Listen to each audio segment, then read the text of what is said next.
എല്ലാ മഴക്കാലം വരുന്ന സമയത്തും മുല്ലപ്പെരിയാറിൻ്റെ ഇഷ്യൂ പൊന്തി വരാറുണ്ട്. ആക്ച്വലി മഴക്കാലത്ത് മാത്രം ഡിസ്കസ് ചെയ്യുന്നത് കൊണ്ടാണ് ഈ മുല്ലപ്പെരിയാറിൻ്റെ ഇഷ്യൂ ആളുകളിലേക്ക് അത്ര ഇമ്പോർട്ടൻ്റ് ആയിട്ട് എത്താത്തത് എന്നുള്ളതാണ് എൻ്റെ ഒരു തോന്നൽ. ഇവിടുത്തെ സർക്കാരും ബാക്കി സംവിധാനങ്ങളൊക്കെ ഈ മഴ പെയ്യുമ്പോൾ മാത്രം മുല്ലപ്പെരിയാറിലേക്ക് കോൺസെൻട്രേറ്റ് ചെയ്താൽ പോരാ.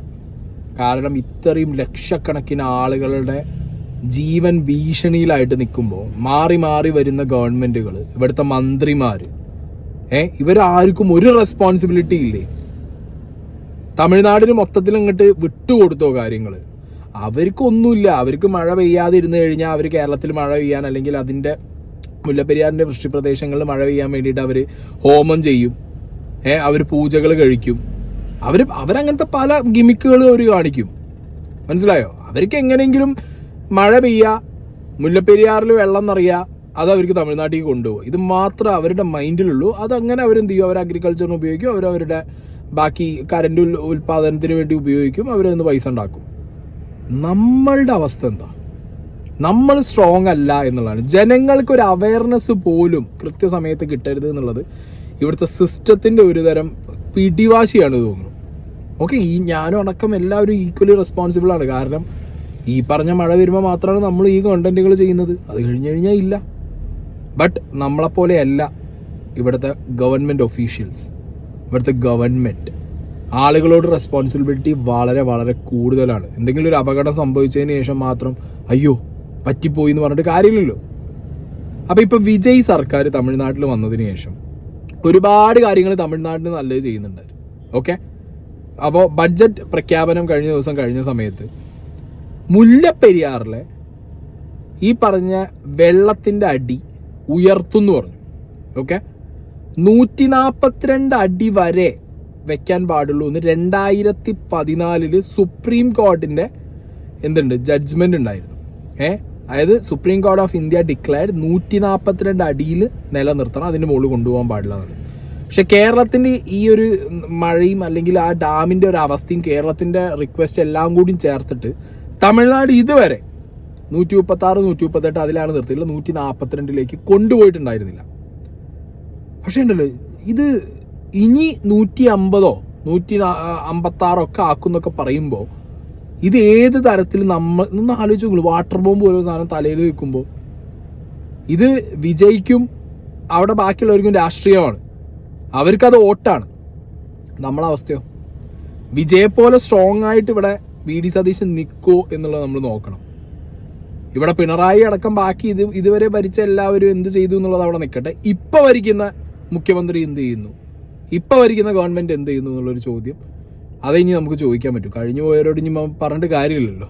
மேகதாது திட்டம் போன்ற மாநிலத்தின் உரிமைகளை பாதிக்கக்கூடிய திட்டங்களை எதிர்ப்பது உட்பட சட்ட ரீதியான, தொழில்நுட்ப மற்றும் நிர்வாக ரீதியான தொடர் முயற்சிகள் மூலம் தமிழ்நாட்டின் நீர் உரிமைகளை அரசு பாதுகாக்கும். மேலும் நீண்டகால நீர் பாதுகாப்பை வலுப்படுத்தவும், விவசாயிகளின் நலனை மேம்படுத்தவும் முல்லை பெரியார் அணையின் நீர்மட்டத்தை உயர்த்துதல், அணைமலை ஆறு மற்றும் நல்லாறு அணை திட்டங்களை செயல்படுத்துதல் மற்றும் கோதாவரி காவேரி நதிநீர் இணைப்பு திட்டத்தை வேகமாக செயல்படுத்த வலியுறுத்தல் ஆகிய நடவடிக்கைகள் அரசு மேற்கொள்ளும். ഇതാണ് കഴിഞ്ഞ ദിവസം അവിടെ എന്ത് ചെയ്തത്? തമിഴ്നാട്ടിലെ ബഡ്ജറ്റ് പ്രഖ്യാപനത്തിൻ്റെ സമയത്ത് അവിടുത്തെ ബഡ്ജറ്റ് പ്രഖ്യാപനത്തിൻ്റെ ഭാഗമായിട്ട് മന്ത്രി വിളിച്ച് പറഞ്ഞ കാര്യങ്ങൾ.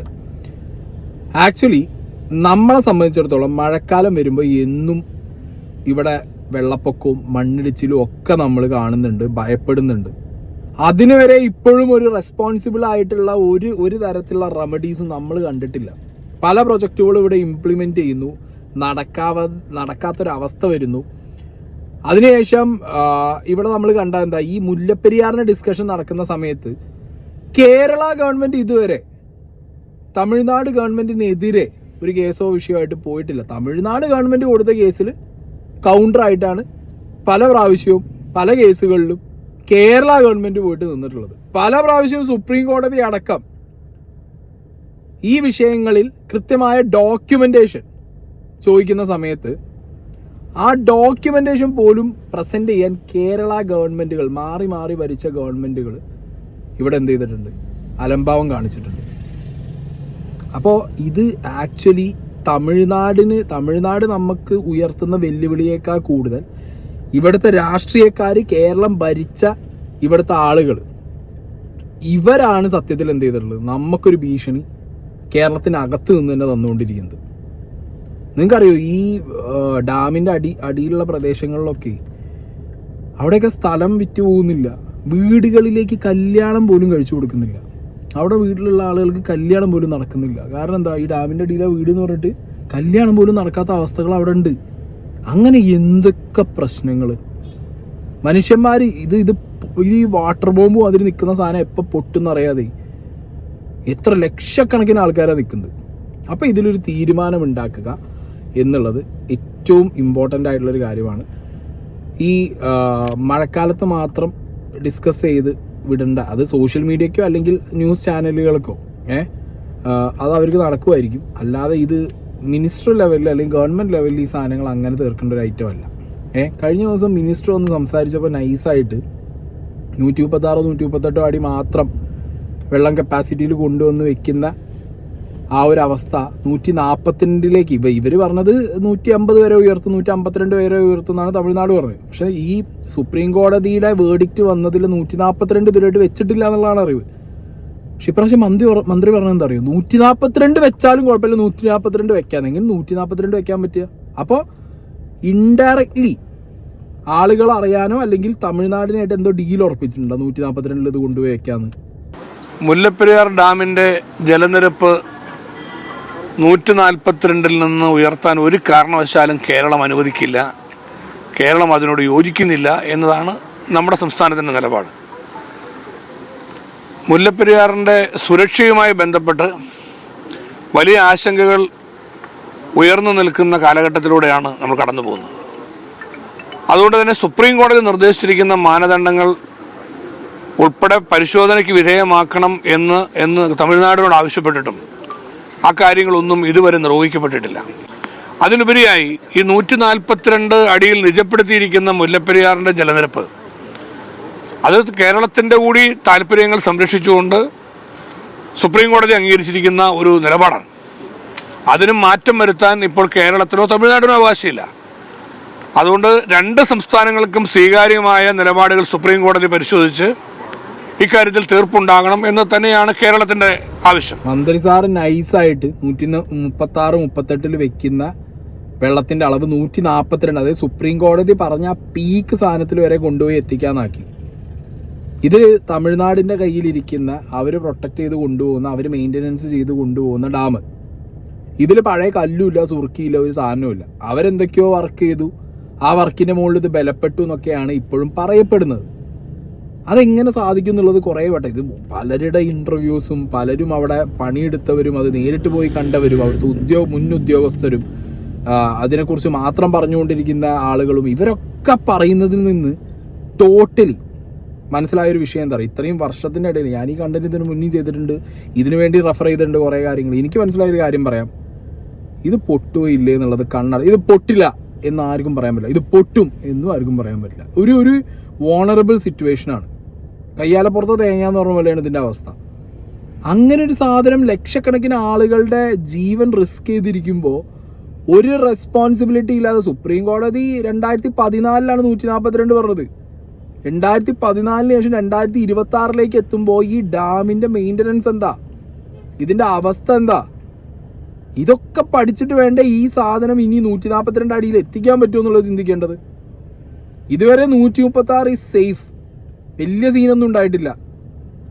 ഇനി ഒരു 6 അടി കൂട്ടി 142 എത്തിക്കാം എന്നുള്ള മന്ത്രിയുടെ ഈ ഒരു ഡയലോഗിൽ തമിഴ്നാടിന് ആവശ്യം അതാണ്. 150 അവർ പറയുമ്പോൾ 142 എത്തണം. അപ്പോൾ ഇവിടെ എന്ത് തരം പൊളിറ്റിക്സ് ആണ് ഇവിടെ നടന്നുകൊണ്ടിരിക്കുന്നത്? ഈ മാറി മാറി ഭരിക്കുന്ന ഗവൺമെൻറ്റിനും അതിലെ മന്ത്രിമാർക്കും തമിഴ്നാട് വെച്ച് നീട്ടുന്നത് എന്താണെന്നുള്ളൊരു ചോദ്യം നമ്മൾ മുന്നിൽ വരികയല്ലേ. ഇവിടെ പറയാതെ പറയുന്ന കുറേ സാധനങ്ങളുണ്ട്. തമിഴ്നാട്ടിലൊക്കെ ഇവിടുത്തെ രാഷ്ട്രീയക്കാരുടെ പല ബന്ധുക്കൾക്കും സ്ഥലമുണ്ട്, പല ഡീലുകളും വേറെ നടക്കുന്നുണ്ട് എന്നുള്ളതൊക്കെ. അപ്പം മാറി മാറി ഭരിക്കുന്നവർക്കൊക്കെ ഇത് തമിഴ്നാട് കൊടുത്ത് കയ്യിലാക്കി കഴിഞ്ഞാൽ പിന്നെ കേരളത്തിൽ നിന്ന് ആരെങ്കിലും ഇതിന് എഗെയിൻസ്റ്റ് ആയിട്ട് ചെല്ലുമോ? തമിഴന്മാർക്ക് വികാരമുണ്ട്, കേരളക്കാർക്ക് എന്താ വികാരമില്ലേ? നമുക്ക് പ്രൊട്ടസ്റ്റ് ചെയ്യാൻ നമുക്കറിയില്ലേ? പക്ഷെ നമ്മളതൊന്നും ചെയ്യാൻ അവരാരും സമ്മതിക്കില്ല എന്നുള്ളതാണ് അതിൻ്റെ ഫാക്റ്റ്. ഈ റസൽ ജോയ് കഴിഞ്ഞ ദിവസം ന്യൂസ് 18 ഈ മുല്ലപ്പെരിയാർ വിഷയത്തിൽ നടന്ന ഡിബേറ്റിൽ പറയുന്നത് കേട്ടോ, 130 വർഷം പഴക്കമുള്ള ഒരു ഡാമിൽ ഇനി എന്ത് എക്സാമിനേഷൻ? അതിന് സമയമുണ്ട്. അതൊരു എർത്ത്ക്വേക്ക് പ്രോൺ ഏരിയയിലുള്ള ഒരു ഡാം. ഇനി എന്ത് എക്സാമിനേഷൻ ഇവിടെ സമയമുള്ളത്? Immediate decommission. ഇപ്പോൾ ഡെവലപ്ഡ് കൺട്രീസിലെല്ലാം 40 വർഷം കഴിഞ്ഞാൽ ഡീകമ്മീഷൻ ചെയ്യത്തില്ലേ? കഴിഞ്ഞ ഒക്ടോബർ മാസം 13 വന്ന വിധി കേരള സർക്കാരിനെ അറിയിച്ചിട്ടുണ്ട്, തമിഴ്നാട് സർക്കാരിനെ അറിയിച്ചിട്ടുണ്ട്. നിർഭാഗ്യവശാൽ കേരളം നാളിതുവരെ ഒരു സപ്പോർട്ടിംഗ് അഫിഡവിറ്റ് സുപ്രീം കോടതിയിൽ ഫയൽ ചെയ്തിട്ടില്ല. ഈ ചാനലിനെ കേൾക്കുന്ന ന്യൂസ് 18 ചാനലിനെ കേൾക്കുന്ന ലോക മലയാളികളോട് എനിക്ക് പറയാനുള്ളത്, ബഹുമാനപ്പെട്ട മുഖ്യമന്ത്രിക്കും ബഹുമാനപ്പെട്ട ജലസേചന മന്ത്രിക്കും നിങ്ങൾ മെയിൽ അയക്കണം. ഈ കേസിൽ സപ്പോർട്ടിംഗ് അഫിഡവിറ്റ് കേരളം ഉടനെ തന്നെ ഫയൽ ചെയ്യണം. ഇതിന് വെച്ചുകൊണ്ടിരിക്കാൻ പറ്റുമോ? ഈ ROV സ്റ്റഡി നടത്തിയായിരുന്നു മുല്ലപ്പെരിയാർ ഡാമിൽ. ROV സ്റ്റഡി നടത്തിയപ്പോൾ ഒരു പെൻഡുലം ഉപയോഗിച്ച് ഈ ഡാമിന്റെ ചരിവ് കണക്കാക്കിയായിരുന്നു. അപ്പൊ 20 ഡിഗ്രി ഡാം ചരിഞ്ഞിരിക്കുന്നു എന്ന് വളരെ വ്യക്തമായിട്ട് മനസ്സിലായിട്ടും അന്നത്തെ 80s ഈ പറഞ്ഞ എംബോർഡ് കമ്മിറ്റിയും അതിന്റെ തെളിവെടുപ്പും പരിശോധനയെല്ലാം നടന്നത്. അന്ന് ഈ 20 ഡിഗ്രി ചരിവുണ്ടെന്ന് കണ്ടെത്തിയിട്ടും ഈ വിവരം സുപ്രീം കോടതി അവരെ അറിയിച്ചിട്ടില്ല. അപ്പോ ഞാൻ ആ എംബോർഡ് കമ്മിറ്റിയിലെ റിപ്പോർട്ടിലെ മാനിപ്പുലേഷൻസ്, പിന്നെ ഫേക്ക് റിപ്പോർട്ടിന്റെ എല്ലാ ഡീറ്റെയിൽസും, അതൊരു അൺസയന്റിഫിക് റിപ്പോർട്ടാണെന്ന് കാണിക്കാനുള്ള സകല രേഖകളും വിത്ത് എവിഡൻസ് ഞാൻ സുപ്രീം കോടതിയിൽ ഹാജരാക്കിയിട്ടുണ്ട്. ഞാൻ നേരത്തെ പറഞ്ഞ ആ എംബോർഡ് കമ്മിറ്റിയുടെ ഈ ഹോളിസ്റ്റിക് എക്സാമിനേഷന്റെ സംഘത്തിലുണ്ടായിരുന്ന ശ്രീ ജോർജ് ഡാനിയൽ എന്ന് പറയുന്ന എഞ്ചിനീയറുടെ അഫിഡവിറ്റ് ഞാൻ സുപ്രീം കോടതിയിൽ ഹാജരാക്കിയിട്ടുണ്ട്. ഇപ്പോൾ ഇതിൽ തന്നെ നമുക്ക് വളരെ വ്യക്തമാവുന്നത്, ഇത് റസൽ ജോയ് മാത്രമല്ല കേട്ടോ, ജോ ജോസഫിനെ പോലുള്ളവരൊക്കെ ഒറ്റയാൾ പോരാട്ടങ്ങൾ നടത്തി ഹൈക്കോടതിയിലും സുപ്രീം കോടതിയിലും പോയി മുല്ലപ്പെരിയാർ എങ്ങനെയെങ്കിലും ഡീകമ്മീഷൻ ചെയ്യണം എന്ന് പറഞ്ഞിട്ടുള്ള ഫൈറ്റ് നടത്തുന്ന സമയത്തൊക്കെ കേരള സർക്കാർ ഒരു രീതിയിലുള്ള ബാക്കപ്പും ഡോക്യുമെന്റ്സ് ചോദിച്ചാൽ അടക്കം കൊടുക്കാത്ത രീതിയിൽ അവർ ബാക്ക് ഔട്ട് ചെയ്യുകയാണ്. ഇത് സത്യത്തിൽ കേരളത്തിൽ മാറി ഭരിക്കുന്ന ഗവൺമെൻറ്റുകളും അതിൽ വരുന്ന നേതാക്കന്മാരും മന്ത്രിമാരും ഇവരാണ് സത്യത്തിൽ മലയാളികളെ അട്ടങ്ങനെ പറ്റിച്ചുകൊണ്ടിരിക്കുന്നത് ഈ വിഷയങ്ങളിൽ.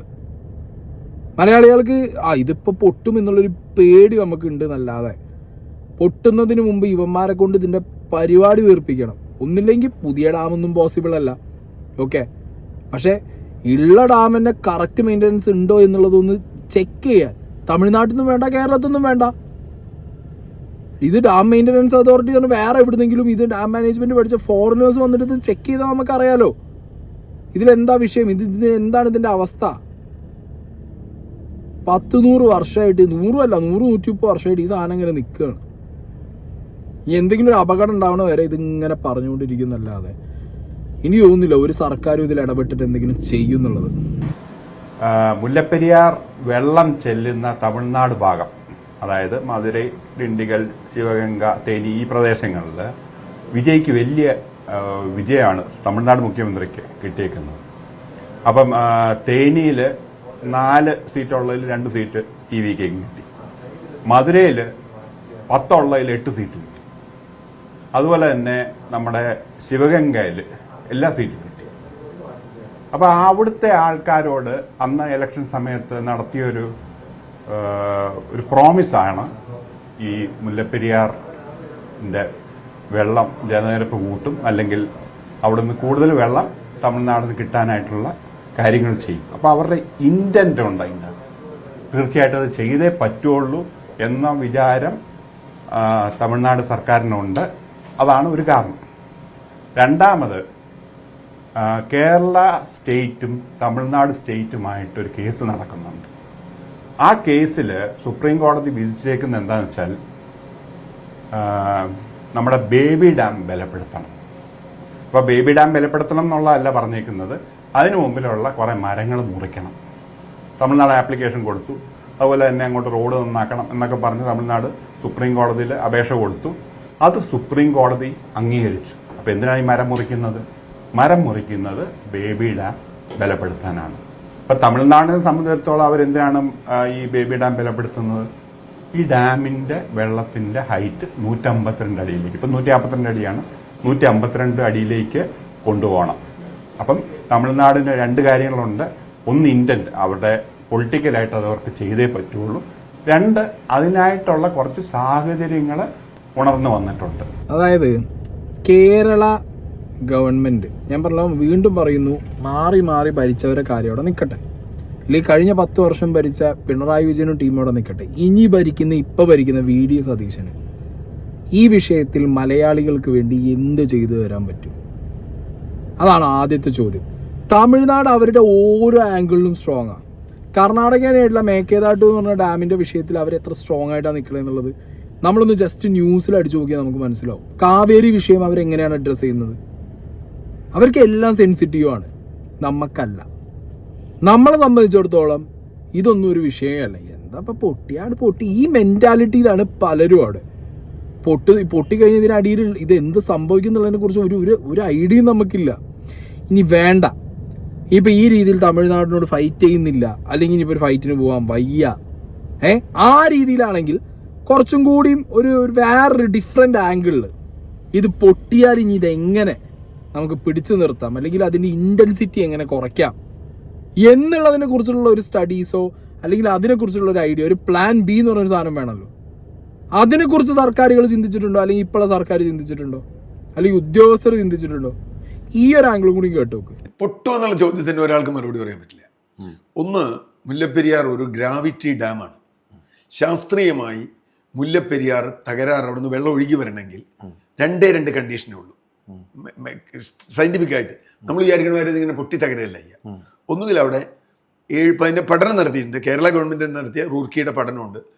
6.5 റിക്ടർ സ്കെയിലിൽ ഭൂചലനം ഉണ്ടാവണം. ഭൂചലനം ഉണ്ടായാൽ പൊട്ടും, കാരണം നമുക്കറിയാം. രണ്ടാമത് ഓവർഫ്ലോ ആണ്. ഗ്രാവിറ്റി ഡാമിൻ്റെ ഓവർഫ്ലോ വരണമെങ്കിൽ 70 സെൻറ്റിമീറ്റർ മഴ ഒരു ദിവസം കൊണ്ട് മുല്ലപ്പെരിയാറിൻ്റെ ആവാഹ പ്രദേശത്ത് പെയ്യണം. അങ്ങനെ മാത്രമേ മുല്ലപ്പെരിയാറിന് ഡാമേജ് ഉണ്ടാവും. ഇതാണ് ഒന്നാമത്തെ കാര്യം. ഇനി ആ ഡാമേജ് മുല്ലപ്പെരിയാറിന് ഉണ്ടായാൽ കേരളത്തെ അതങ്ങനെ ബാധിക്കും എന്നറിയാം. 4 പഞ്ചായത്തുകളിലൂടെ ഒഴുകിയിട്ടാണ് ഇടുക്കി ഡാമിലേക്ക് അത് വരിക. അന്തിമമായി സമയമെടുക്കും. 4 പഞ്ചായത്തുകളിലൂടെ ഒഴുകണം, 6 മണിക്കൂർ കിട്ടും. ആ സമയത്ത് ഇടുക്കി ഡാമിലെ വാട്ടർ ലെവൽ എന്താണെന്നറിയണം. ഇപ്പോഴത്തെ ലെവലിലാണ് വരുന്നതെങ്കിൽ ഒന്നും സംഭവിക്കില്ല. കാരണം ഇപ്പൊ ഇടുക്കിയിൽ 40% വെള്ളമുള്ളൂ, 40% വെള്ളമുള്ളൂ. കുറെ സാധനങ്ങൾ വരും. ഇടുക്കി ഡാമിൽ കുറെ സംഭവിക്കും. ചപ്പുചവറ് എന്നറിയാം. ഇടുക്കിയല്ല യഥാർത്ഥത്തിൽ ചെറുതോണി ഡാം മാത്രമേ ഉള്ളൂ. ചെറുതോണി കുളമാ പോണ പൊട്ടുക. ഇത് 2 പൊട്ടാം. ഇടുക്കി ഡാം പൊട്ടൊന്നുമില്ല, അത് അർച്ച ഡാമാണ്, അത് ഗ്രാവിറ്റി അല്ല. അപ്പൊ ചെറുതോണി തുറക്കേണ്ടി വരും. ഇപ്പൊ നമ്മൾ 2018 തുറന്ന ചെറുതോണി തുറക്കാൻ നമുക്ക് 4 മണിക്കൂർ സമയം കിട്ടിയാൽ നമുക്ക് 1-2 മണിക്കൂർ ചെറുതോണി തുറക്കുകയും ചെറുതോണിയിൽ നിന്ന് വെള്ളം പുറത്തു വിടാൻ കഴിയുകയും നേരത്തെ തുറന്നു വിടാൻ കഴിയുകയും ഈ 4 മണിക്കൂർ കൊണ്ട് അതിനുള്ള സംവിധാനം, റൂൾ കർവ് എന്ന സംഗതിയൊക്കെ ഉണ്ട്, അത് നമുക്കുണ്ടോ? അപ്പോൾ മുല്ലപ്പെരിയാറിന്റെ അപകടം നമ്മൾ കാണേണ്ടത് കേവലമായി വൈകാരികമായല്ല, ശാസ്ത്രീയമായിട്ടാണ് മുല്ലപ്പെരിയാറിനെ വിലയിരുത്തുന്നത്. ഞാൻ അങ്ങനെ ഭയങ്കരമായി ഇപ്പം പൊട്ടും എന്ന് വിചാരിക്കുന്ന ആളല്ല.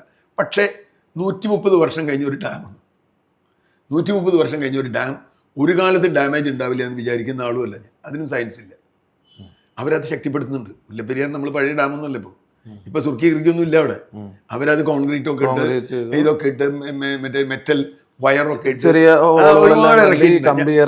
ഒരുപാട് ചെയ്തിട്ടുണ്ട്. അപ്പൊ അതുകൊണ്ട് ഇപ്പൊ അങ്ങനെ പഴയ സുർക്കി ഡാം ഇപ്പൊ പൊട്ടും എന്ന് പറയുന്ന ലോജിക്കിനോട് എനിക്ക് യോജിപ്പില്ല. അതുകൊണ്ട് തന്നെ ഇതിന് ഞാൻ പറഞ്ഞത് സയൻസാണ്. ഇത് സയൻസ് വെച്ച് നമ്മളിതിനെ കാണണം, യുക്തി വെച്ച് കാണണം, അല്ലാണ്ട് നമുക്കൊന്നും കാണാൻ പറ്റില്ല. സയൻസ് വെച്ച് കാണുമ്പോൾ ഇതിന് സൊല്യൂഷൻ വേണം, ദീർഘകാല സൊല്യൂഷൻ വേണം. മുല്ലപ്പെരിയാർ അത് ഇപ്പം ഞാൻ സുപ്രീം കോടതി പോയ ആളാണ് ഈ വിഷയത്തിന് വേണ്ടി. കേരളവും തമിഴ്നാടും തമ്മിലുള്ള കേസിൽ സുപ്രീം കോടതിയുടെ ഒരു ഓർഡർ വെച്ചാൽ ആ വിധിയുണ്ട്, പ്രധാന വിധി 2014. അതിൽ എൻ്റെ ഭാഗമാണ് 5 പേജ് ഞാൻ കൊടുത്തത്. സെക്കൻഡ് ഓൾട്ടർനേറ്റീവ് എന്ന് പറഞ്ഞ തേർഡ് ഓൾട്ടർനേറ്റീവ് എന്ന് പറഞ്ഞിട്ട് അവർ കൊടുത്തിട്ടില്ല. കേരളം ഡാം വേണമെന്ന് പറയും, തമിഴ്നാട് വേണ്ടെന്ന് പറയും. എന്നെ സംബന്ധിച്ചിടത്തോളം ഞാനൊരു ഓൾട്ടർനേറ്റീവ് കൊടുത്തു, ഡാം വേണ്ട, പക്ഷേ ഒരു ടണൽ സൊല്യൂഷൻ. ഞങ്ങൾ കുറച്ച് പേര് അപ്പോൾ ടണൽ സൊല്യൂഷൻ നടക്കും. അവിടുന്ന് താഴെ 104 അടിയിൽ നിന്നൊരു ടണൽ ഇട്ടാൽ തമിഴ്നാട് വെള്ളം ശേഖരിക്കണം എന്നുള്ളൂ. അത് കുറേ ഉണ്ട്, കുറേ ഇഷ്യൂസ് ഉണ്ട്. 2014 സുപ്രീം കോടതി വേർഡിക്റ്റിൽ ഇദ്ദേഹത്തിൻ്റെ 5 പേജ് ഓൾട്ടർനേറ്റീവ് ഉണ്ട്. അതിലിപ്പോൾ ഈ ടണൽ സിസ്റ്റം അടക്കമുള്ള കാര്യങ്ങളുണ്ട്. ഓക്കെ, ഇയാൾ CR നീലകണ്ഠൻ എന്ന് പറഞ്ഞ വ്യക്തി കേട്ടോ. ഇങ്ങേര് അങ്ങനൊരു ഓൾട്ടർനേറ്റീവ് കൊടുത്തിട്ടുണ്ടെങ്കിൽ നിങ്ങളൊന്ന് ചിന്തിക്കുക. കേരള ഗവൺമെൻറ് ഇപ്പം തമിഴ്നാടിനോട് ഫൈറ്റ് ചെയ്യാൻ വയ്യ, ഓക്കെ, അവരുടെ മണി പവർ പൊളിറ്റിക്സിൻ്റെ മുകളിൽ നിൽക്കാൻ പറ്റുന്നില്ല എന്നുള്ളതൊക്കെയാണ് വിഷയം എന്നുണ്ടെങ്കിൽ അറ്റ്ലീസ്റ്റ് ഇവിടെ ഓൾട്ടർനേറ്റീവിനുള്ള വഴിയെങ്കിലും നോക്കിക്കൂടെ? അങ്ങനെ ഒരു പ്ലാൻ ബി ഇവിടുത്തെ ഗവൺമെൻറ്റിൻ്റെ കയ്യിലുണ്ടോ എന്നുള്ളതിനെ കുറിച്ച് വല്ല ഐഡിയ ഉണ്ടോ? അല്ലെങ്കിൽ ഇവിടുത്തെ ഉദ്യോഗസ്ഥർക്ക് അതിനെക്കുറിച്ച് വല്ല ഐഡിയ ഉണ്ടോ? അല്ലെങ്കിൽ ചിന്തിച്ചിട്ടുണ്ടോ നമ്മൾ? അതൊക്കെ എന്താ പറയുക, ഇതൊക്കെ വേണടേ. കാരണം ഇല്ലെങ്കിൽ എന്താ അറിയോ, പറയാൻ പറ്റില്ല, ഒരിക്കലും പറയാൻ പറ്റില്ല. ഇതിപ്പോൾ എത്ര സ്ട്രോങ് ആക്കി എന്ന് പറഞ്ഞാലും ഇത് പൊട്ടുമില്ല എന്നുള്ളത് ആർക്കും പറയാൻ പറ്റില്ല. ഒരു 130 വർഷമായി ഈ സാധനം നിൽക്കാൻ തുടങ്ങിയിട്ടേ. ഇപ്പം പഴയത് ഫുള്ള് ഒലിച്ചു പോയി, പഴയതൊന്നും ഇല്ല. ഒക്കെ ഇപ്പോൾ പുതുതായിട്ടുണ്ടാക്കിയ ഡാമിൻ്റെ ഭാഗങ്ങളും അല്ലെങ്കിൽ സ്ട്രെങ്തൻ ചെയ്ത ഭാഗങ്ങളും സ്ട്രോങ് ആയിട്ട് തന്നെ നിൽക്കുന്നു എന്ന് പറയുമ്പോഴും ഈ പുതിയ സ്ട്രക്ചർ, അതായത് ഇപ്പോൾ ഇവർ ഈ സ്ട്രെങ്തൻ ചെയ്തു എന്ന് പറയുന്ന പുതിയ സ്ട്രക്ചറിൽ അന്നൊരു ഇറിഗേഷൻ എഞ്ചിനീയർ ആയിട്ടുണ്ടായിരുന്നൊരു വ്യക്തിയുണ്ട്. ആ വ്യക്തിയുമായിട്ട് നമ്മുടെ മറുനാടനിൽ തന്നെ വന്ന വേറൊരു ഇൻ്റർവ്യൂവിനകത്ത് മൂപ്പര് പറയുന്നുണ്ട്, ഡാം ഏകദേശം 100 അടി എത്തിയപ്പോഴത്തേക്ക് ചെരിഞ്ഞിട്ടുണ്ട്. അതിൽ 20 ഡിഗ്രിന്ന് എന്ത് ചെയ്തിട്ടുണ്ട്, ചെരിഞ്ഞ് താഴെ നിൽക്കുക. അതായത് പുതിയ സ്ട്രക്ചറും. അപ്പം പഴയ സ്ട്രക്ചർ ഓക്കെ, പഴയ സ്ട്രക്ചർ പോയി, സുർക്കിയും കല്ലൊക്കെ ഒലിച്ചു പോയി. പുതിയ സ്ട്രക്ചർ ഇവരുണ്ടാക്കിയത് ഇതിനായിട്ട് ജോയിൻ ചെയ്ത് ഉണ്ടാക്കിയിട്ട് അവിടെ സ്ട്രോങ് ആയിട്ട് ഇരിക്കുന്നു എന്ന് പറയുമ്പോൾ അതിനും കേടുപാടുണ്ട് എന്നല്ലേ പറയണേ? ഡാമിന് 1200 അടി നീളമുള്ള ഡാമാണ് ഒറിജിനലി മുല്ലപ്പെരിയാർ ഡാം എന്ന് പറയുന്നത്. അതിനായിട്ട് 1070, 1080 പുതിയൊരു ഡാം കൂടെ പണിത് അതിനോട് ചേർത്ത് വെക്കുക ചെയ്തത്. ദുർബലനായിരിക്കുന്ന ഒരു മനുഷ്യൻ്റെ പുറത്തോട്ട് കുറച്ചുകൂടെ ഭാരം ചേർത്ത് വെച്ച് കഴിഞ്ഞാൽ എന്ത് ചെയ്യും? ആ ദുർബലനായ മനുഷ്യൻ മറിഞ്ഞു വീഴും. അത് തന്നെയാണ് ഇവിടെ സംഭവിച്ചിരിക്കുന്നത്. ആദ്യകാലങ്ങളിൽ 1987 സെൻട്രൽ വാട്ടർ കമ്മീഷൻ്റെ നിർദ്ദേശപ്രകാരം പുതിയ ഡാം പണിത് അതിനോട് ചേർത്ത് വെച്ചപ്പോഴത്തേക്ക് ആദ്യകാലങ്ങളിലൊന്നും യാതൊരു പ്രശ്നങ്ങളും ഇല്ലായിരുന്നു. പിന്നീട് ഇപ്പോൾ അവിടെ ചെന്ന് നോക്കിക്കഴിഞ്ഞാൽ ബ്ലോക്ക് 7, 8, ബ്ലോക്ക് 17, 18 ഈ ബ്ലോക്കിൽ എല്ലാം നന്നായിട്ട് ലീക്കുണ്ട്. അതായത് 120 അടി ഉയരത്തിൽ വെള്ളം ഡാമിൽ പിടിച്ചു കഴിയുമ്പോഴത്തേക്കും ആ ലീക്ക് തുടങ്ങും. അത് ഈ പുതിയതായിട്ട് പണിത് വെച്ച ഡാമിൽ കൂടെയാണ് ലീക്ക് ചെയ്ത് വരുന്നത്. അപ്പോൾ നമ്മൾ അവിടെ നിന്ന് കിട്ടുന്ന ഡേറ്റകൾ ഒന്നും പഴയ മുല്ലപ്പെരിയാർ ഡാമിൻ്റെ അല്ല. ഈ പുതുതായിട്ട് പണിത് വെച്ച് 1980 പണിത് വെച്ച് ഡാമിൻ്റെ ഡേറ്റകളാണ് നമുക്ക് കിട്ടുന്നത്. അകത്തെ ഡാം എന്ന് പറഞ്ഞാൽ അത് വെറും കല്ലുകെട്ടാണ്. ആ കല്ലുകെട്ടിൽ നിന്ന് എന്ത് ഡേറ്റകളാണ് കിട്ടുന്നതെന്ന് ചിന്തിക്കേണ്ടിയിരിക്കുന്നു. അതുപോലെ അവിടെ കണ്ട ഒരു സംഭവം എന്ന് പറഞ്ഞാൽ ഒരുപാട് സെൻസറുകളുണ്ട്, എല്ലാ ഡാമുകൾക്കും ഉണ്ട്. ഈ ഡാമിൻ്റെ സെൻസറുകൾ പിന്നീടൊക്കെ പണിത് വെച്ചതാണ്, അതൊന്നും പ്രവർത്തനക്ഷമമായിരുന്നില്ല. ഏറ്റവും പ്രധാനപ്പെട്ടതെന്ന് പറയുന്നത് ഗ്യാലറിക്കുള്ളിൽ ഈ നിലത്ത് ഫിറ്റ് ചെയ്തിരിക്കുന്ന പ്രഷർ ഗേജുകളുണ്ട്. അതൊരു ഏതാണ്ട് ഒരു 40ഓളം പ്രഷർ ഗേജുകളുണ്ട്. എൻ്റെ പരിശോധനയിൽ ഞങ്ങൾ പലപ്പോഴും അവിടെ ചെന്ന് നോക്കുമ്പോഴത്തേക്ക് ഒരെണ്ണം പോലും പ്രവർത്തിക്കുന്നില്ല. ചോദിക്കുമ്പോൾ നാളെ ശരിയാക്കാം, മറ്റന്നാൾ ശരിയാക്കാം എന്നെല്ലാം പറഞ്ഞ് അവർ ഒഴിവൊഴിവ് പറഞ്ഞ് അവരങ്ങ് ഒഴിഞ്ഞു മാറുക ചെയ്യാറുണ്ട്. തമിഴ്നാടിനെ സംബന്ധിച്ചിടത്തോളം മുല്ലപ്പെരിയാർ എന്ന് പറയുന്നത് വെറും പൊന്മുട്ടിടുന്ന താറാവാണ്. അവരതിനെങ്ങനെ കൂട്ടിക്കയറ്റും, രാവിലെ മറ്റേ പുറത്തിറക്കി തീറ്റ കൊടുക്കും, കൂട്ടിലത് മുട്ടെടുക്കുക, മുട്ടെടുത്തുകൊണ്ട് പോകും. ഇത്ര മാത്രം. അവർക്ക് ഇതിൻ്റെ മുകളിൽ ചെറിയ മെയിൻ്റനൻസോ കാര്യങ്ങളോ മാത്രം നടത്തി മുന്നോട്ട് കൊണ്ടുപോയത്. പുതിയൊരു ഡാമൊക്കെ വരുമ്പോഴത്തേക്ക് അവർക്ക് സീനാണ്. കാരണം അത്രയും ടൈം പണിയും കാര്യങ്ങളൊക്കെ നടക്കുമ്പോഴത്തേക്ക് അവർക്ക് നടക്കില്ല. അവരുടെ പല സീനുകളും, അതായത് ഭരിക്കുന്ന ഗവൺമെൻറ്റിന് തന്നെ വൈദ്യുതി ഉൽപ്പാദനവും അല്ലെങ്കിൽ കർഷകരുടെ പ്രശ്നം, ഇത് ഭയങ്കര തമിഴ്നാട് കത്തുന്ന വിഷയമായിട്ട് മാറും. അവരതിനൊന്നും സമ്മതിക്കില്ല ഒരു രീതിയിലും. തമിഴ്നാടിന് അവരുടെ നാട്ടുകാരുടെ കാര്യം നോക്കാന്നുണ്ടെങ്കിൽ മലയാളികളുടെ അവസ്ഥ ആര് ശ്രദ്ധിക്കും, ആര് നോക്കും? ഇനിയിപ്പോൾ ഗവൺമെൻറ്റിനെതിരെ CJP പ്രൊട്ടസ്റ്റ് ചെയ്ത പോലെ, അല്ലെങ്കിൽ കുട്ടികളെല്ലാവരും കൂടി ജെൻസീസ് പോയ പോലെ ഡാമിൻ്റെ അടിയിൽ വന്നിരുന്ന് പ്രൊട്ടസ്റ്റ് ചെയ്യണോ? അവിടെ ഇരിക്കണോ ഇനി വർഷാവർഷം കാലാകാലം? അല്ല, ഗതികേടുകൊണ്ട് ചോദിച്ചു പോവാണ്. കാരണം ഇതിനടിയിൽ കുറേ ജീവനുകളില്ലേ? എത്ര നാശനഷ്ടം സംഭവിക്കും? ഒരു രീതിയിലും ഇതിനൊരു ഓൾട്ടർനേറ്റീവ് കാണാതെ പലരും പല സജഷനും. ഇപ്പം നേരത്തെ നീലകണ്ഠൻ സാർ പറഞ്ഞ പോലെ ഒരു ടണൽ ആണെങ്കിൽ ഒരു ടണലാക്കാം, അല്ലെങ്കിൽ വേറൊരു ഓൾട്ടർനേറ്റീവ് എന്തെങ്കിലും ഉണ്ടെന്നുണ്ടെങ്കിൽ സയൻറ്റിഫിക്കലി ആ ഓൾട്ടർനേറ്റീവ് വെച്ചിട്ട് ഈ സാധനം ഒന്ന് തീർത്ത് വിടുക എന്നുള്ളതിലേക്ക് ആരുമില്ല. അവിടെയാണ് ഇവിടുത്തെ രാഷ്ട്രീയക്കാരെ സംശയിച്ചുകൊണ്ടിരിക്കുന്നത്. കാരണം നല്ല രീതിയിൽ തമിഴ്നാടിൻ്റെ കയ്യിൽ നിന്ന് വാങ്ങി നക്കിയിട്ടാണ് ഈറ്റങ്ങൾ ഈ പരിപാടി കാണിക്കാത്തതെന്നുള്ളതാണ് എനിക്ക് പേഴ്സണലി ഫീൽ ചെയ്യുന്നത്. ഡാം 100 അടി പൊക്കത്തിൽ വെച്ച് അത് ഒടിഞ്ഞിട്ട് 20 ഡിഗ്രി വെള്ളത്തിലോട്ട് ചെരിഞ്ഞാണ് ഡാം നിൽക്കുന്നത്. അത് എൻ്റെ ഇൻസ്ട്രക്ഷൻ ഞാൻ കണ്ടുപിടിച്ച് റിപ്പോർട്ട് ചെയ്തതാണ്. പിന്നീട് റിമോട്ട് ഓപ്പറേറ്റർ വെഹിക്കിൾ എന്ന് പറഞ്ഞ ഒരു റോബോട്ട് ഉപയോഗിച്ച് ഞങ്ങളവിടെ ഒരു പരിശോധന നടത്തിയായിരുന്നു. ആ പരിശോധന നടത്തി കഴിഞ്ഞപ്പോഴത്തേക്ക് ഡാമിൻ്റെ ഉള്ളിൽ കല്ലുകൾ ഈ സുർക്കി അലിഞ്ഞു പോയിട്ട് കല്ലുകളെല്ലാം പൊഴിഞ്ഞ് വീണ് അവിടെ ഒരു ഭീകര അന്തരീക്ഷ ഡാമിൽ ഉണ്ടായിട്ടുണ്ട്. അത് അവർ ബലപ്പെടുത്തി എന്ന് പറയുന്നുണ്ടെങ്കിലും കേബിൾ ആങ്കറിങ് വെച്ച് ബലപ്പെടുത്തി എന്ന് പറയുന്നതെങ്കിൽ ഈ കല്ലുകെട്ടിൻ്റെ അകത്ത് എങ്ങനെ അത് പ്രായോഗികമായിട്ട് അവർക്ക് ചെയ്യാൻ പറ്റി അല്ലെങ്കിൽ ചെയ്യാൻ പറ്റുമെന്ന് നമുക്ക് സംശയമുണ്ട്. കോൺക്രീറ്റ് ഡാം ആണെങ്കിൽ ശരിയാണ്, ഹോള് ഡ്രിൽ ചെയ്തിട്ട് നല്ല പ്രഷറിൽ സിമെന്റ് അടിച്ചു കൊടുത്തു കഴിഞ്ഞാൽ, പ്രഷർ ഗ്രാവിറ്റിയും കൊടുത്തു കഴിഞ്ഞാൽ ലീക്ക് നിൽക്കും. അങ്ങനെയാണ് കോൺക്രീറ്റ് ഡാം എന്ന് പറയുന്നത്. പക്ഷെ കല്ല് കെട്ടിയ ഒരു ഡാമിൻ്റെ അകത്ത് എങ്ങനെ ഈ പ്രഷറിൽ ഇത് അടിച്ചു കൊടുത്ത് അതിനെ ലീക്ക് മാറ്റാൻ പറ്റും? സാധിക്കത്തില്ല. സാധിച്ചു എന്നൊക്കെ അവർ അവകാശപ്പെടുന്നുണ്ട്. ഉപയോഗിച്ച സിമെന്റ് ചാക്കിന്റെ എണ്ണം വരെ അവർ പറയുന്നുണ്ട്. പക്ഷെ അവിടെ നമുക്ക് പരിശോധിക്കാൻ അവകാശമില്ല. അതുപോലെ ഞങ്ങൾ അവിടെ കണ്ടുപിടിച്ചതിൽ പെർമിബിലിറ്റി ടെസ്റ്റ് എന്നൊരു ടെസ്റ്റ് ഉണ്ട്. അതായത് 54 മില്ലിമീറ്റർ ഹോള് ഡ്രിൽ ചെയ്തിട്ട് എവിടെ വരെ പോകുന്നു അവിടെ വരെ ആ ഹോള് ഡ്രിൽ ചെയ്തിട്ട് അതിൽ വെള്ളം നിറച്ച് നിർത്തുക. വെള്ളം നിറച്ച് നിർത്തി കഴിയുമ്പോഴത്തേക്ക് ലീക്ക് ഉണ്ടെങ്കിൽ വെള്ളം താഴ്ന്നു പോകും, ഒഴുകിപ്പോവും. ഇത് ലീക്കില്ലെങ്കിൽ അത് കറക്റ്റായിട്ട് ആ വെള്ളം നമ്മൾ ഒഴിക്കുന്ന വെള്ളം അവിടെ തന്നെ കാണും. പക്ഷെ ഇതിന് ഒഴിച്ചൊഴിച്ച് തടാകത്തിലെ വെള്ളം തീരാറാകുന്നവരെ ഒഴിച്ചു നോക്കി, എന്നിട്ടും നിന്നില്ല. അങ്ങനെ കല്ലുകെട്ടി ഉണ്ടാക്കിയ ഡാമുകൾക്കാണ് ഉണ്ടാവും അത്. പക്ഷെ അതിന്ന് ഇവർ അങ്ങനെ അതാണ് കറക്റ്റാണ് എന്നാലും അത് ഡാം സ്ട്രോങ് ആണെന്നാണ് അവർ അവകാശപ്പെടുന്നത്. എന്താണ് അതിൽ അവകാശപ്പെടാനുള്ള തെളിവുകളെന്ന് നമുക്കറിയത്തില്ല. അല്ല, അന്നത്തെ കാലത്ത് സാറൊക്കെ പരിശോധന നടത്തിയിട്ട് അതിൻ്റെയൊക്കെ ഇമേജസ് ഒക്കെ കൊടുത്ത് കാണുമല്ലോ. അതൊക്കെ കൃത്യമായിട്ട് സർക്കാരിന് കിട്ടിയിട്ടുണ്ടോ അതിൻ്റെ കാര്യങ്ങൾ? ഇല്ല. ഞാൻ ഇപ്പോഴും വിശ്വസിക്കുന്നത് നമ്മൾ കേരളത്തിൽ നിന്ന് നമ്മൾ ഒരുപാട് കഷ്ടപ്പെട്ട് ഉണ്ടാക്കിയെടുത്ത ഡേറ്റകളൊന്നും ഈ സെൻട്രൽ വാട്ടർ കമ്മീഷനും അല്ലെങ്കിൽ സുപ്രീം കോടതി മുമ്പിൽ എത്തിയിട്ടില്ല എന്ന് തന്നെയാണ് എൻ്റെ വിശ്വാസം. കാരണം ഞാൻ നേരത്തെ സൂചിപ്പിച്ച പോലെ റിമോട്ട് ഓപ്പറേറ്റഡ് വെഹിക്കിൾ എന്ന് പറഞ്ഞ ഒരു റോബോട്ടിനെ ഉപയോഗിച്ച് ടെസ്റ്റ് നടത്തിയായിരുന്നു. 42 ദിവസം ടെസ്റ്റ്. 42 ദിവസം ആ ടെസ്റ്റ് പങ്കെടുത്തത് ഞാനാണ് കേരളത്തിന് വേണ്ടിയിട്ട്. അന്ന് ഓരോ മണിക്കൂർ ഓരോ CD ഉണ്ടാക്കിയെടുക്കുക, ആ CD റെക്കോർഡ് ചെയ്യുക. CD തമിഴ്നാടിൻ്റെയും കേരളത്തിൻ്റെയും സെൻട്രൽ വാട്ടർ കമ്മീഷൻ്റെയും ഓരോരുത്തരും ഒപ്പിട്ട CD മറ്റേ ഏതാണ്ട് 500-600ഓളം CD ഉണ്ടായിരുന്നു. ആ CD ഒന്നോ രണ്ടോ CD സെൻട്രൽ വാട്ടർ കമ്മീഷൻ്റെ ആൾക്കാർ കണ്ടാൽ മാത്രം മതിയായിരുന്നു ഇത് ഡാമിൻ്റെ അവസ്ഥ മനസ്സിലാക്കാൻ. കേട്ടല്ലോ, ഇവിടുത്തെ വിഷയങ്ങൾ ഇതൊക്കെയാണ്. അതായത് ഇത് ബലപ്പെടുത്തി, ഇതിന് ബലമുണ്ട്, ഇത് ഇനിയും വർഷങ്ങളോളം അവിടെ തന്നെ നിൽക്കും. ചിലർ പറയും സായിപ്പന്മാരുണ്ടാക്കിയതാണ്, നമ്മളെ നാട്ടിലുണ്ടാക്കിയൊന്നുമല്ല, അതവിടെ നിൽക്കും. എങ്ങനെ നിൽക്കും? അപ്പോൾ പറയും ഇത്ര കാലം നിന്നില്ല, ഇനിയും നിൽക്കും. പൊട്ടില്ല എന്ന് ഉറപ്പ് പറയാൻ പറ്റുമോ? അപ്പം അതില്ല, അത് പറയാൻ പറ്റില്ല. പിന്നെ എന്തിനു റിസ്ക് എടുക്കുന്നു ഇത്രയും ജീവനുകളെ വെച്ചിട്ട്? ഈ ലോകത്തെവിടെയും ഇത്രയും പഴക്കം വന്നിട്ടാവുമ്പോൾ ഇങ്ങനെ നിർത്തിയിട്ട് ഒരു റിസ്ക് എടുക്കുന്നില്ല ആരും. ഇവിടെ എന്ത് ഹ്യൂമൻ റൈറ്റ്സ് ആയി പറഞ്ഞുകൊണ്ടിരിക്കുകയെന്ന് മനസ്സിലായി. മനുഷ്യാവകാശം എന്താ? ഈ ഡാമിൻ്റെ അടിയിലുള്ള മനുഷ്യന്മാർക്കൊന്നും അവകാശമില്ല, മനുഷ്യാവകാശമില്ലേ? അവരൊക്കെ പേടിച്ച് ജീവിക്കണം. മഴക്കാലം വന്നു കഴിഞ്ഞാൽ പേടിയാണ് പിന്നെ ആദ്യമാണ് അവിടെ ഉള്ളവർക്ക്. എന്താണെങ്കിലും VD സതീശൻ ഗവൺമെൻറ്റെങ്കിലും UDF ഗവൺമെൻറ്റെങ്കിലും ഈ കാര്യത്തിൽ ഞാൻ പറയുന്നത് വാളെടുത്ത് പോയിട്ട് വിജയിനോടും തമിഴ്നാടിനോടും ഫൈറ്റ് ചെയ്യണമെന്നല്ല. അറ്റ്ലീസ്റ്റ് ഈ ഇൻഡിവിജ്വൽസ് പോയിട്ട് കൊടുത്ത പെറ്റീഷൻ്റെ മുകളിലൊക്കെ വരുന്ന വേർഡിക്റ്റുകൾ ശ്രദ്ധിക്കുക.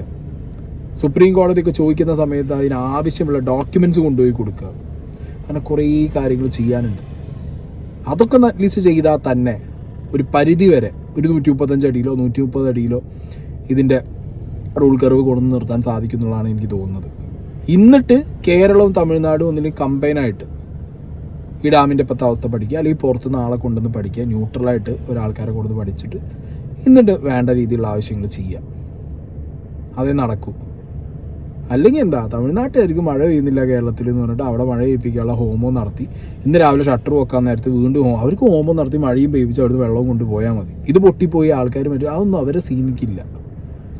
ഇപ്പം അങ്ങനെ സംഭവിക്കാറില്ല. സംഭവിച്ചാൽ എന്താ അറിയോ, ഇത് പാട്ടത്തിന് ഈ സ്ഥലമാണ് അവരെ ഇത് വെള്ളമല്ല നമ്മൾ പാട്ടത്തിന് കൊടുത്തില്ല, സ്ഥലമാണ് പാട്ടത്തിന് കൊടുത്തിട്ടുള്ളത്.